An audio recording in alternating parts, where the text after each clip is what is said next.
ओलटिला लक्ष्मी बसटी भारसाम्य हरई रास्ता कड़क ओलटिबा फल 3 जन यात्री आहत होई मेडिकल रे चिकित्सित होउछंती। एभली घटना घटी गंजाम जिला कविसूर्यनगर थाना मोहनापल्ली ग्राम निकटरे। बसटी आज सकाळ यात्री को नहीं कविसूर्यनगर अभिमुखे जाउथिबा समय दुर्घटनाग्रस्त होईछि। बस रे 10 रु ऊर्ध्व यात्री रहिथिबा प्रारंभिक सूचना जना पड़िथिबा बेले बस दुर्घटना पर स्थानीय लोके आहत मानक उद्धार करी मेडिकल रे भर्ती करिसंती।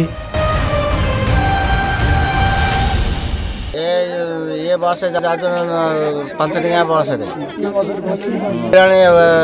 पथरा जाऊलु बोरान डोली जो पथरा बिंडा कलिया को जाऊलु दिजन जाऊलु गाड़ी नोड़ी। गंजाम संतोष कुमार सेठी रिपोर्ट उत्कल क्रांति।